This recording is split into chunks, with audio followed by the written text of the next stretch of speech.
This is Hector Vladimir, again with Living Off the Grid in the City radio show, episode 8. And this is the 2nd of September 2015. I want to be taking a lot of material from a presentation I put together on August 25th. The disadvantages of conventional retail stores, or the disadvantages of using conventional retail stores. And I'll go into the details of what conventional retail stores are in this episode 8. Again, I want to discuss the disadvantages of using conventional retail stores by citing 6 main points, 6 main areas, or 6 main disadvantages of using conventional retail stores. And why am I going to discuss this? Why deviate or take a detour from living off the grid? I mean, what does this have to do with living off the grid, you may ask? And I answer to that depending on retail stores in the conventional way is energy wasteful, energy inefficient.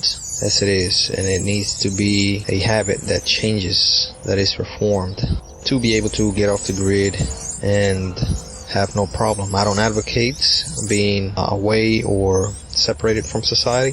This is far from what I advocate. What I do advocate is independence, freedom, and self-reliance to the maximum possible state, or to the maximum impossible of your efforts, of your capability. So to begin, first I want to go over the 6 main areas that I want to cover. First one is that using conventional retail stores is a waste of time and resources. I'll discuss why I think that's true. It's a waste of storage space and resources. Prices are less flexible and higher for the most part, and higher or lower than needed stock is usually kept in those stores. Local competition is diminished or sometimes eradicated in some areas. And lastly, but not least, the trade power of the internet is not fully used, or not used at all, if using conventional retail stores remains. Okay, first, one huge disadvantage is that using conventional retail stores is a waste of time and resources. Why is this so? So the simple act of going to the store triggers a chain of other expenditures and costs that are hard to estimate and could be quite high. This happens quite often. Just think of the vehicle maintenance costs that could be attributed to every shopping trip you ever did. Such amounts could be outrageous. And you take into consideration gas costs and every cost or energy expenditure that's associated with using your vehicle. Shopping nowadays is a very common task for most Americans, and it is used many times more than online shopping. This is true even in the midst of the internet age, which is a sad but true situation. And it's a large consumer of everyone's available energy, which is paid for energy. Again, going to the store consumes tons of energy, and this is when considering the whole community, nation, country, the world as a whole. Also considering a lifetime of going to a store. Can you just imagine how much energy you spend over a lifetime going to stores and purchasing items, many of which you don't even need? So that energy spent on shopping in stores can be calculated as a percentage of the cost of the energy required to maintain this habit, and costs such as vehicle maintenance, insurance, and vehicle devaluation per year. All of these costs could amount to many thousands of dollars per year per individual, and billions of dollars per community if you take into consideration, like I said, community, the country, nation, world, etc. Additionally, think about the percentage of contributed pollution each trip you take to the store entails. When I say pollution, I mean not only pollution that comes out of your tailpipe from your vehicle, it's pollution of the environment through littering. A lot of people eat out when they go out to shop, produce tons of garbage. The pollution that's produced using the energy that's required to go to the store. For example, electricity, the energy that's spent making the clothes that you use to go to the store, the amount of pollution that's generated making the food that you consume to go to the store and while at the store, or to and from the store. You got to think about all those factors. Much of the energy you spend from the food you eat goes to shopping.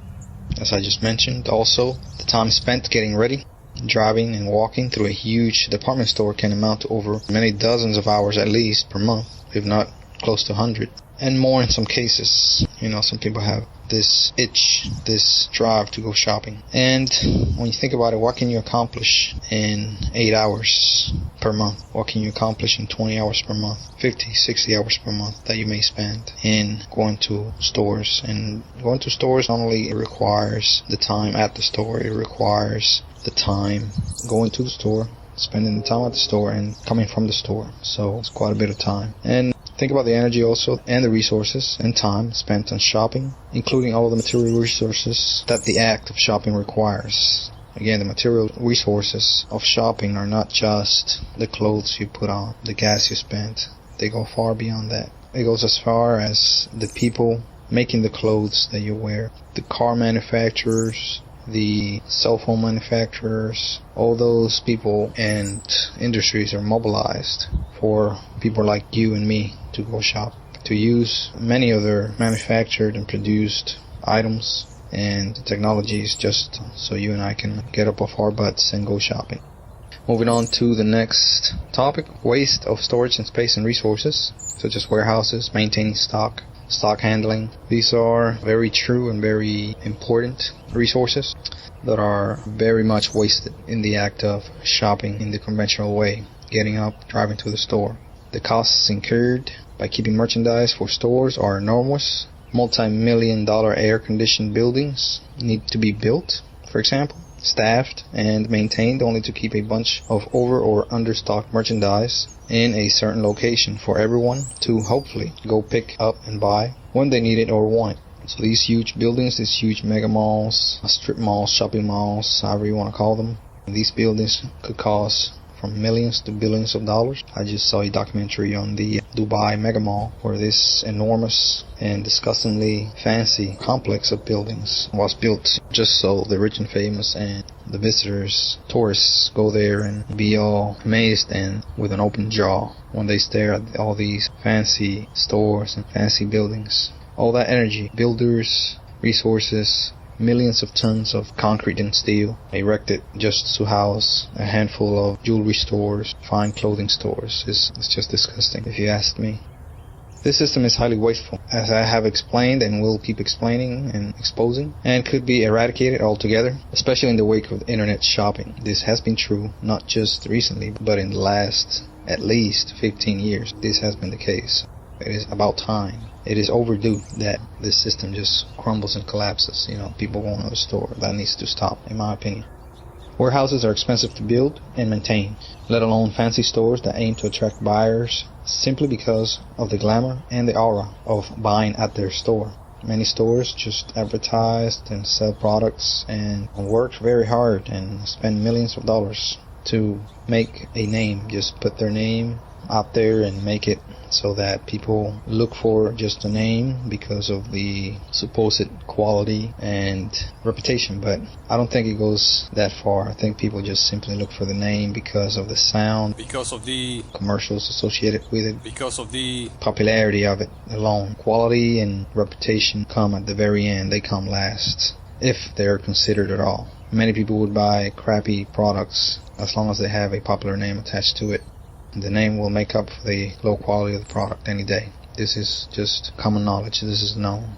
Ask your average teenager or average young adult that searches for names and ask them a reason why they look for the name. And 9 times out of 10 they will tell you that it's just the name. They may mention quality, but only as a last resort and probably without much meaning and without being aware of what they're saying. Also, warehouses are expensive to build and maintain. Like I just mentioned, these buildings have polished floors and expensive decorations that could amount to tens of thousands of dollars per store.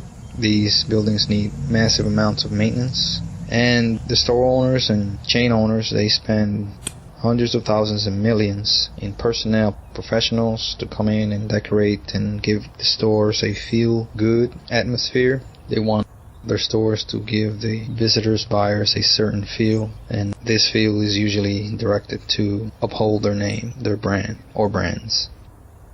The funds that are used to maintain, build these stores could be used to more important ends or things like education, healthcare, community projects, and social programs, and more. There won't be a need to build and keep up with any of these buildings and warehouses, only a fraction of them for the major retail stores, if the internet shopping is widely accepted and used. For example, Amazon and eBay, which are right now, in 2015, the major online retailers, as far as I know. These retailers could keep strategically located and fully automated warehouses throughout many regions. Then a large percentage of the trading and shopping could be peer-to-peer or P2P, skipping the middle salesperson. This could save millions of dollars in the process. But before that, this is a way for the retail stores to just go down the drain. Before we reap all the benefits of online trading and buying, the major stores need to fail. And they will if everybody just embraces this online shopping revolution. Maintaining stock is also highly wasteful. Stock needs to be constantly washed over, moved around, and stock also needs to be kept in temperature-controlled rooms. This is many or perhaps most of the merchandise. And merchandise needs to be attempted to be sold under much pressure, as much of it expires over time.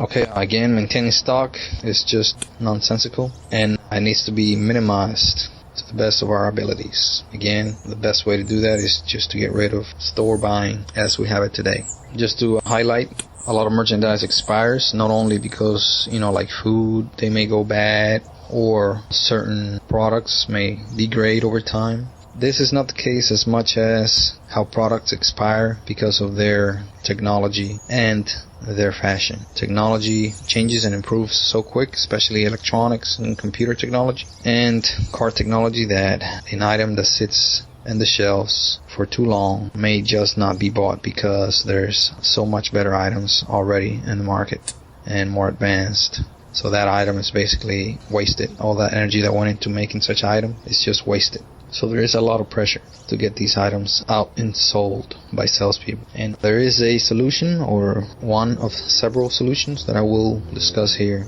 The personnel to keep up with merchandise as stock is enormous.